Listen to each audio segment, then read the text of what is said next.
Welcome to Carepod, a safe place to educate, inspire, and renew the caregiver. Listen in with our host, Dr. Kipley Bell, as she interviews different experts along the caregiving journey.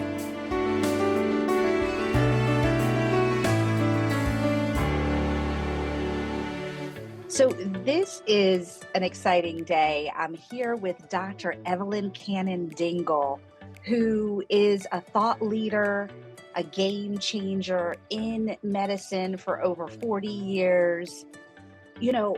Really a transformational individual in the space of getting right in with the community and saying, hey, we have to get our health right, our mind right.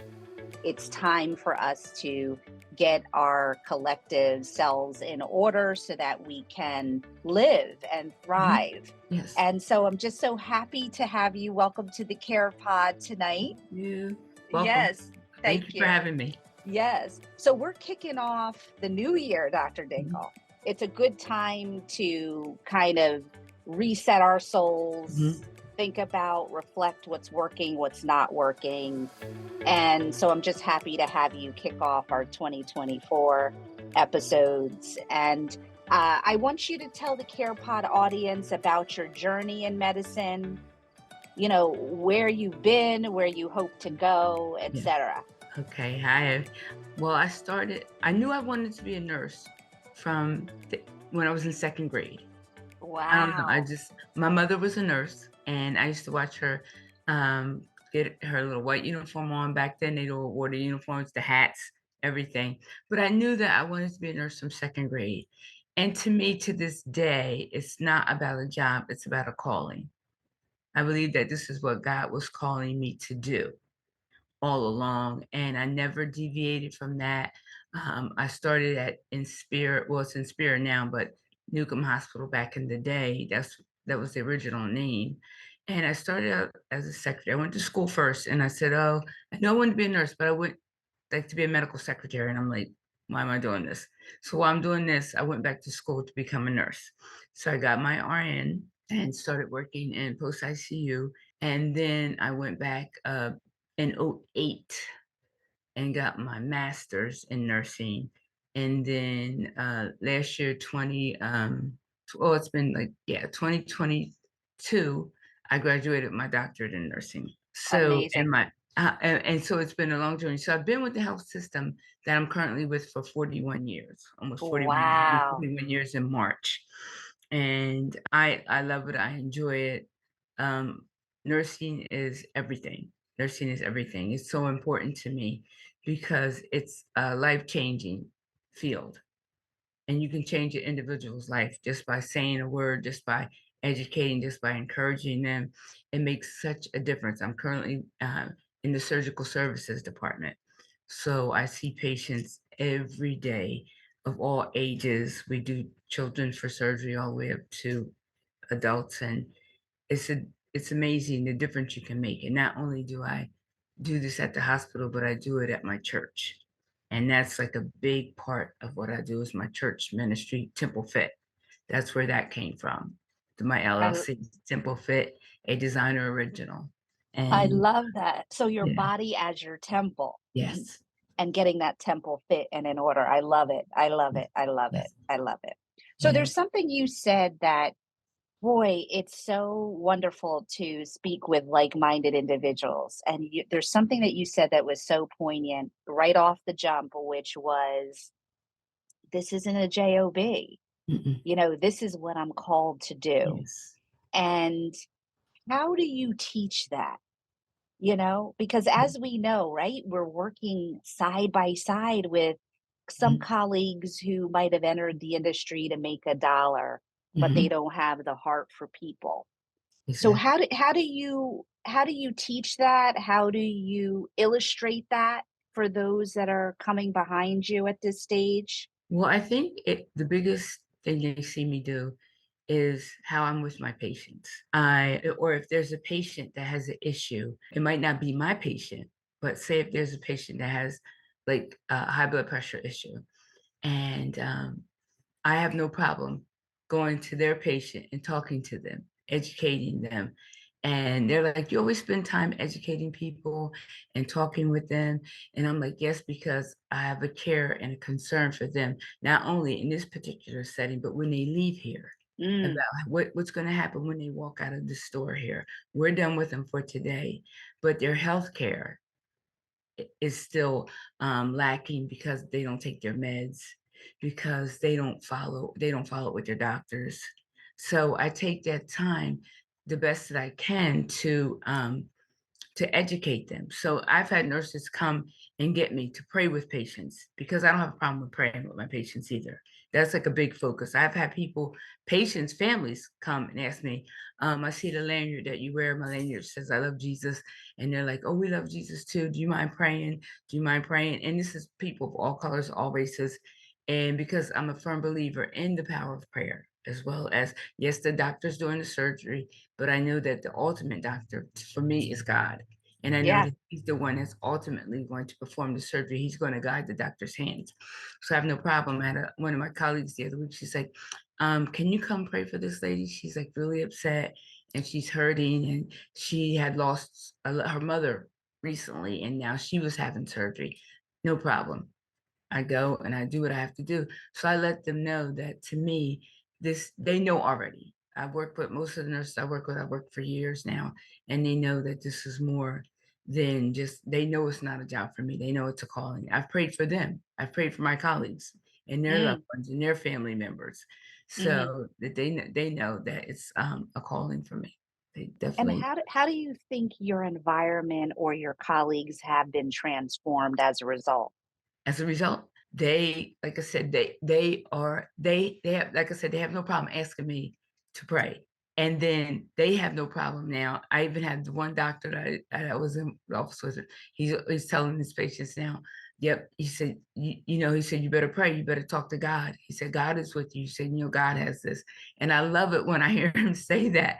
And he's like, I'm the surgeon, but he said, you have a faith or belief in God. And it's nice when other workers come on the unit or come up and they have a faith also.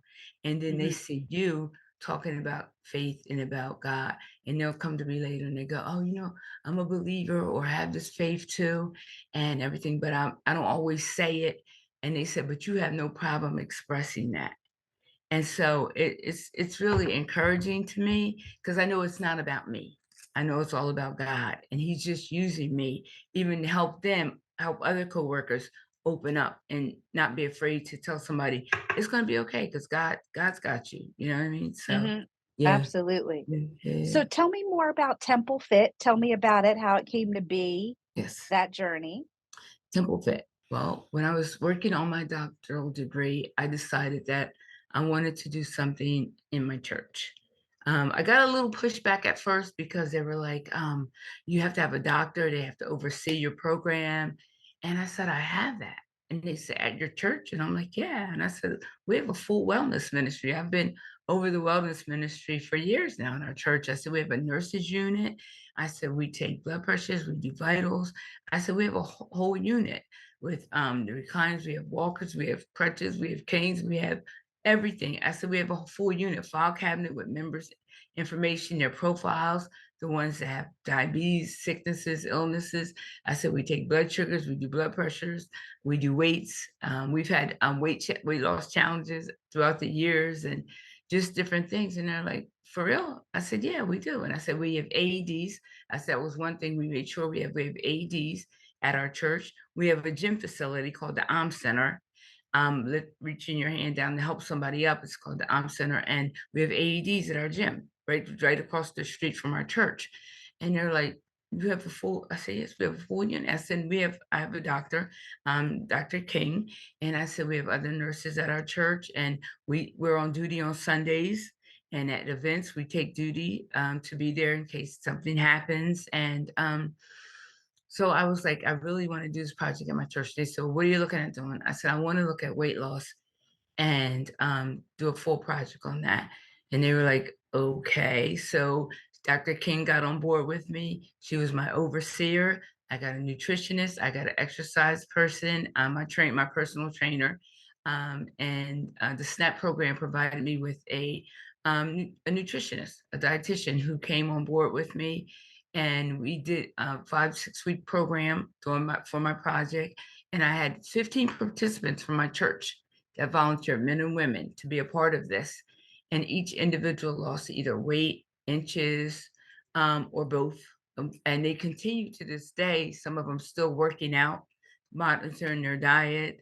So that's how that. So my project. So then I turned it to my church. So I said, this is the name. I want to name it Temple Fit because our bodies are temples of God. And so we need to take care of these bodies. We're blessed to have the body that God has given us. So we need to take care of it. So I said Temple Fit. So then I said I wanted to add something else to it. So I came with a designer original because no matter how each of us are individual, we're an original work from God. I have a twin sister, identical as a matter of fact. She's a doctor too. But even though we may look alike, we're still designer originals. So that's how Yes. it came about. Temple Fit, a designer original, and that's my LLC, and that's the program that I. I love it. Yeah, It's an thank you. amazing model, really, to model after. It's a model to establish it at multiple facilities, businesses, churches, organizations, the like, for people to subscribe. So you developed milestones for people to lose weight, Mhm. and challenges, Yes, etc., and then monitored their health milestones, yes, their the health whole maintenance time. thereafter. Hmm. Love it. I love that. I love Hmm. that. Yeah, it So was. you mentioned that your mom was a nurse, Yes. and that's kind of what guided your early career path. What did you take from her and carry on, or do you continue to carry on? And what have you created in your own right, would you say, Okay. for others to follow? My mom was a nurse, an amazing nurse. Her empathy. My mother, first of all, never met a stranger. And I think that's how I am. It's like I take people at face value and don't meet a stranger, talk to anybody. um, and that's something my mom instilled in us. My mom was one of the first African American nurses at the hospital here. Wow. She was one of the first ones. There was like 3 or 4 of them. Her, Miss Still, Miss Brown, different ones were some of the first African American nurses at Newcomb Hospital. And no Wow. matter what, and even at that time, it was still like different between the races still even at the hospital because sometimes she would share different stories of even things that were said that were not always nice because she was an African American nurse. But my mom instilled in us the belief and she brought us up in the church. So people would say things and she said she wouldn't comment because she didn't comment to ignorance.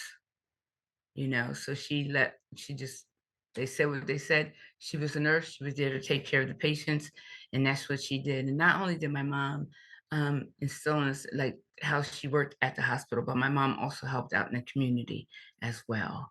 And she was honored before for her service in the community. And I think that's one thing that really stuck with me as well, because not only did she work, but she helped other people, and she taught us how to reach out and help others. And it's not always about monetary, it's about just giving from your heart and doing from your heart to help and to bless others and to go from there. Absolutely. So that's why I think the biggest takeaway I got from her is to help others. So that's why it's so important for me to not only be a blessing at my job, but at my church, in my community. People call me all the time asking me, can you do this? Or can you give us advice on this? Or do you know a doctor? Or can you come over? I've done dressing changes at people's houses. Um, I've taken people for appointments and for when they were going through treatments and different things. So not only is it about the hospital, it's just about, like I said before, the calling. So it's more Absolutely. than those 4 walls. It goes outside of that. And I think that's my greatest joy is being able to help others. And my goal is so much to educate people, to educate. There's so many things out there that people just don't know about, from medications to health insurances to programs that are out there that they can get to help them. And that's like my biggest goal And that's the biggest thing I want to do, whether it's at churches, whether it's in corporate America. I would like to just educate people so that they can have better health and better lives and live longer, and to be able to function better and know signs and symptoms of if something's wrong, and not to delay it, and to go to a doctor. And if you don't know a doctor, just ask. We can tell you, I can tell you, I can do the research for you. And I tell people all the time, if I don't know, I can find out the You could answer find for it. That's it. The resourcefulness, absolutely. you. Impactful caregiving begins with you. Become an educated and empowered caregiver to best serve the one you love. Impactful Caregiving offers online geriatric certification, personally curated items for the older adult person in our caregiver shop, Geri telehealth options, and of course, your personal dose of inspiration here on the Carepod. Go to impactfulcaregiving.com. Absolutely. Yes, definitely. So you know, in your bio, you spoke about, health access and equity. And, I said, wow, she's a perfect guest to walk this through, right? Mhm, Because we hear about the disparities in mhm, healthcare. We hear about lack of access, lack of education. We know in our own communities mhm. sometimes the mistrust or the complacency or the stagnancy of wanting to take care of your temple, if you Mhm. will. And I share that weight with you as a Mhm. colleague to Yes, say, I want to be able to care for all people, but especially those people of color who yes, look upon me to be renewed, to yes, say, I can trust her. She is mhm, sincere about helping me and yes. affecting change in my health. Mhm. So how do we do that in How this do we do it? climate where, everyone wants to point out differences, right? Right. How Mhm. do we narrow the gap in equity in healthcare? Well, like I said before, it's about education and taking any opportunity we get to speak to someone. I know people that don't do that, and in their healthcare, and they have the opportunity, but every opportunity I get, I'm gonna share. Every time somebody invites me to go somewhere, or to come somewhere, or to teach on something, I'm like taking that opportunity. I'm like, yes, I'll be there. I gotta do that. And like I said, it all starts like even with my patients. I hear so many times, oh, I didn't, take blood pressure, or I get a patient. I had young people the other week, and one young person, he's like 11, and his blood pressure's like 170s over 90s. He's 11 Wow. years old. Wow. I'm like, "No." And his mom is like, "Well, we high blood pressure runs in our family." No, no, Mhm, no, mhm, no. mhm, I said, mhm. It start at 11." I said, "If he stays like that, he's gonna continue to damage his body, his life. His life won't be he can't." So I wrote down all his blood pressures that he had while he was there for the day, and I said, "You need to call your his pediatrician." So she got on the phone right there, and I just waited for her, and she called the pediatrician right then and made an appointment and said, she's telling me that I need to call you because his blood pressure is out of control. And it was. Later on that afternoon, I had a 17-year-old young man, minority young man, same thing, high blood pressure, 17. Wow. I said, "You're 17. Why is your blood pressure so high?" "I don't know, miss." I said, "Well, you need to find out." Same thing. Print out, talk to his mom, and then he needs to see somebody about this because okay, and then the same thing. They all tell me, well, there's a family history. I said, well, if that's all the more reason to be diligent about staying on top of this, making sure that his pressure does not get any higher. Or I get the men that tell me, oh, I don't take my blood pressure medicine. And the craziest thing is a lot of our men will say, I don't take it because I can't perform sexually. And so I tell them there are so many blood pressure medications on the market. If one is not right, ask your doctor to switch you to something else. And I have to tell them, and I taught a conference back in October, and the men in there, and they were laughing. I said, I hear this all the time. I said, but you need to know, if you stroke out, what kind of sexual function is that going to be? Right, right. I You're said, right. you don't have Yeah, any sexual function, right. or if you're, kidney failure, heart attack, all these things, how is that going to help your function? I said, you need to be more proactive with your medications, and you need to talk to your doctor about it and say, is there something else I could try? Can I switch medications? I said, there's so many on the market. I said, you just can't not take it, because I find out a lot of them just don't take it. I had a patient last week, he said, I just don't take it. And I said, why? He said, well, sometimes I don't like the way it makes me feel, or I just forget. I said, you cannot afford to forget. You cannot afford to forget. And so that's what I'm saying. Education is key. And it's like nobody's teaching them that. Even when they go for their appointments and they get this medication, nobody really teaches, oh, you have high blood pressure, I'm going to put you on medication. Well, these could be the side effects. This could happen. If this happens, and we might need to make a change in your medication. Hmm. We don't, they're not getting that. They're not getting that piece of the education Hmm. that, this is not the end all to beat all, and then they're not getting the part about the diet, sodium, cut out the salts, all the fats, all the sugars. You can eat the same foods, but you can cook them a different way. Right. Or what doesn't look like sugar that breaks down to sugar, right? Yes. The Yes. breads, the The breads, pastas, the pastas. Oh yeah. potatoes. Potatoes. Right, right, Oh my right, goodness. right, right. And they're You not know, getting that part of the hmm education. And like I said, even when they go into their appointments, a lot of times I feel like if they would just recommend maybe them going to see a nutritionist or a dietitian to help them better understand eating. And that's why the young lady I had that worked with me on my doctor, she went through labels. She taught them how to read labels. She said, we can go into the supermarket. I can show you. Staying on the perimeters instead of staying in certain areas of the market, how they have it set up where you see things, or just that education piece. And the whole thing, when I hear people say, well, I don't have time to cook. So they stop at McDonald's. They're feeding their kids McDonald's and stuff all the time. You do have time to guilty, cook. Yeah. guilty. You have Yeah. time to cook, because Mhm. the time they get home, you get your child home, they get their homework going, you can cook while they're doing that. You know what I mean? And I'm like, they can wait. They're not going to starve. Right. They'll be okay. And that's what I tell Yeah, them. I'm like, yeah. those children will be okay. Trust me. Right. Like If we're they were making outside bad playing, or if choices they for were on our their video convenience. game, Right. they'd be all Yeah, right. yeah. So you don't have to stop at McDonald's. Take a moment, cook. I mean, you might have to prep the night before. Yeah. Sometimes we have to take responsibility. We have to learn, okay, I know I have a busy schedule tomorrow. I need to prep the food tonight. That way I can just put it in the oven and cook tomorrow. Or I might have to cook tonight and then I can heat it up. We have to Yeah. sometimes take every opportunity in order to be healthy, you know? Yes, And noted, Dr. Dingle. Noted, noted, noted. Yeah, you're absolutely right. You make bad choices out of convenience yes. sometimes.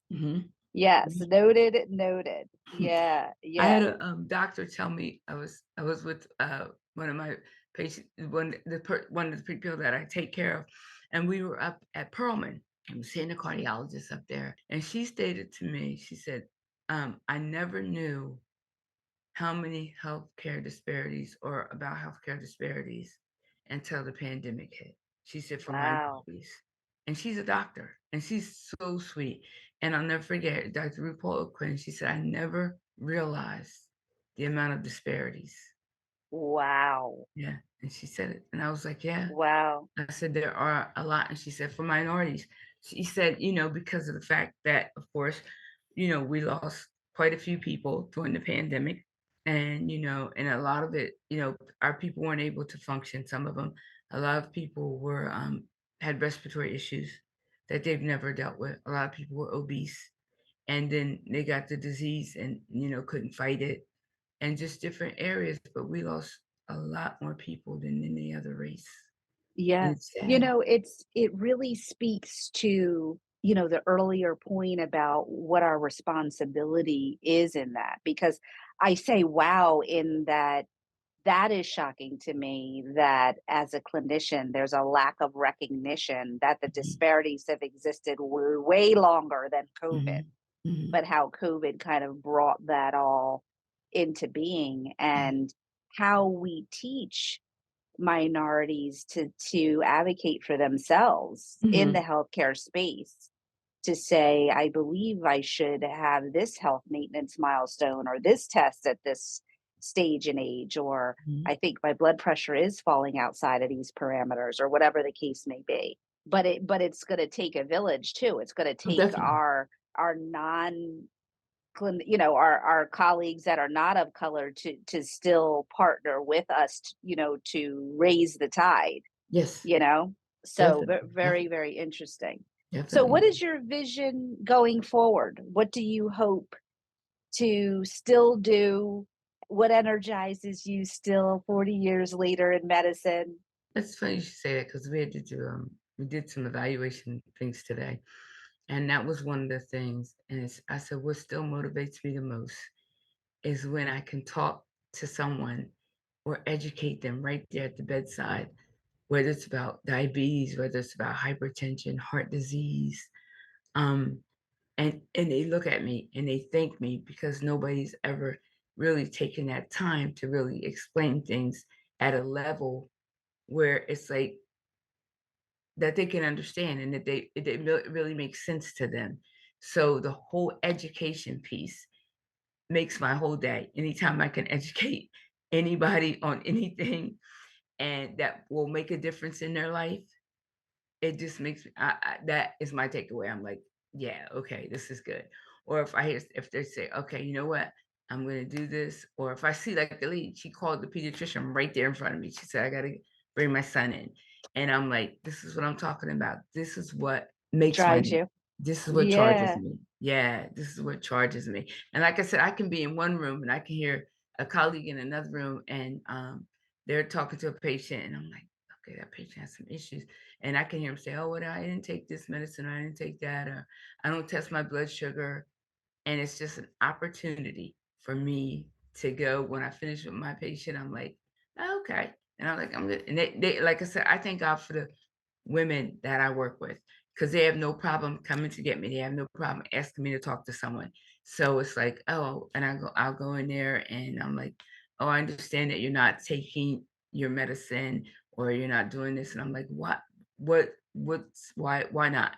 And then they start talking to me and I have an opportunity to talk to them and educate them. And like I said, they're just a lot of them are like so taken back. They're like, wow, I never knew that, or nobody's ever taken the time to explain. So anytime that I can, even if I if I don't make a difference, or even if they don't say anything and they just sit there and listen, it just lets it. I'm able to at least pour into them, and then Absolutely. then they at least know that there's something that they need to do.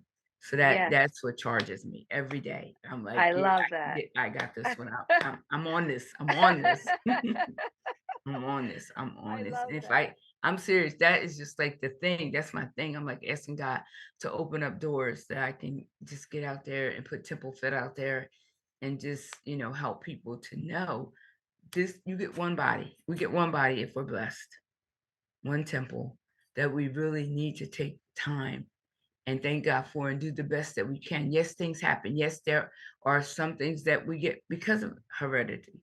And there's some things you can't help, but you can manage it and Hmm. try to make Hmm. it better. You know what I Yeah. mean? Because like I Yeah. hear this all the time. Oh, well, it's because of my family and because of the genes. Yes, I understand that. However, what are you doing to make it work for you? What are you doing to make it better? So your blood pressure is not sky high, or you're not ending up at 30 years old, young man, 30, actually he's 29. Him and his wife just had their first baby. He just got official put in, and then they're getting dialysis. You're 29 years old and you're going on dialysis. Yeah. Yeah. Yeah. Yeah. And it's sad. Yeah. And I was Absolutely. talking to him and I could just see he just kept shaking his head. He's like, I can't believe this. But when I talked with his mom, she said he had high blood pressure and he wasn't really taking his medicine like he should have. And she was so upset and because she works in the healthcare field, his mom, and she was like so sad. She said, I tried, but he just didn't want to. And I said, I understand. But I told him, I said, you know what? I said, there's hope. There's still hope. I said, you're young. You're healthy. Otherwise, I said, you got to reclaim your health, reclaim your life. Yeah. Don't Yeah. let this destroy you. reclaim yourself, your life. If not for you, for that cute little baby that you just had, That's it. you know? That's it. Like, if not for us, the choices we make for those, and that's such an important point, not only personally, but professionally. Mhm. The choices that we make uh, in our conduct, in our interpersonal communication, in the way that we allowed faith to guide us as we Yes. care for others, for ourselves, for our Mhm. patients. All of those are transferable skills, right? Between your Mhm. personal life and professional life. Yes. Uh, so tell us, do you have remote offerings? How can someone sit with you if they want coaching for Temple Fit? Tell us about that. Okay. Well, I have my email, and like I said, I'm on Instagram, I'm on Facebook. They can reach out to me any way that they can, um, and and then we can sit and we can talk, and we can get together and decide like what it exactly is that they're looking for, what exactly it is that they need. I do have meal plan programs and different things, and I also like to just sit and talk to them, because where's your mindset? Before you start anything, what's your thinking process?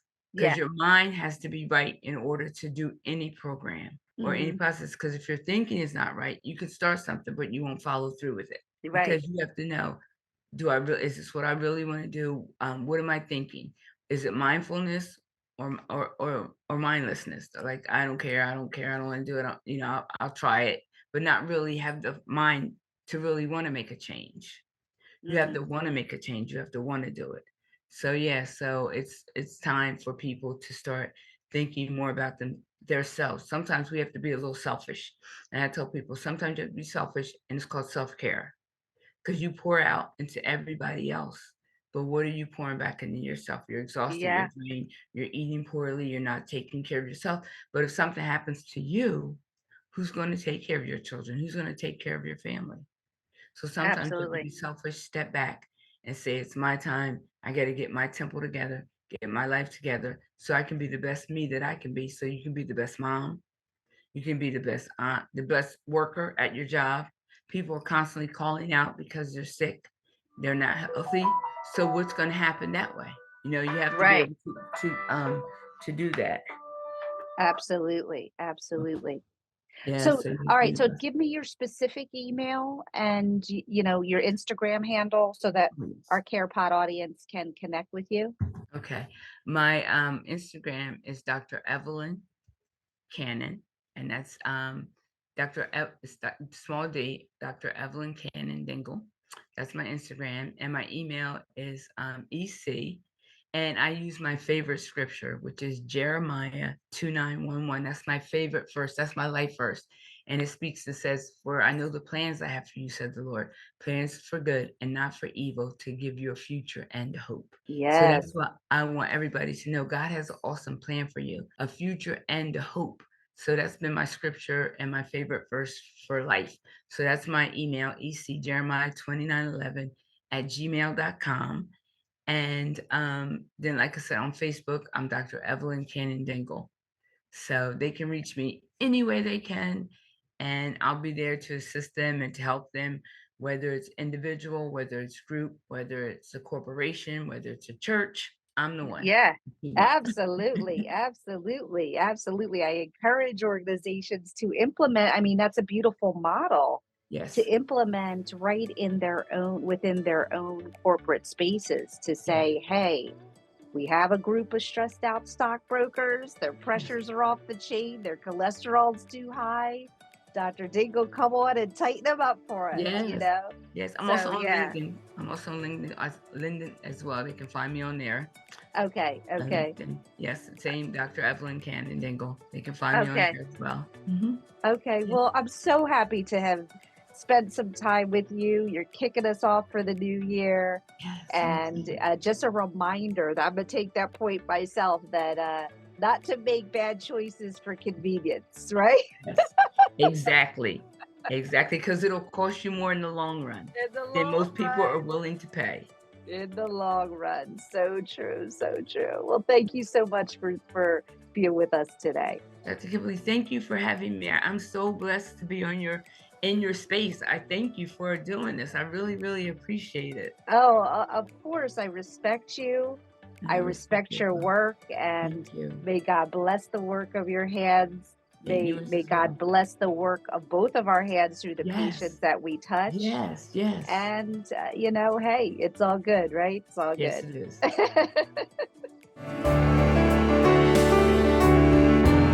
Great information right from the source. For more information on how to caregive like a boss, check out impactfulcaregiving.com. Want to be a guest on the show? Contact us at Carepod at impactfulcaregiving.com.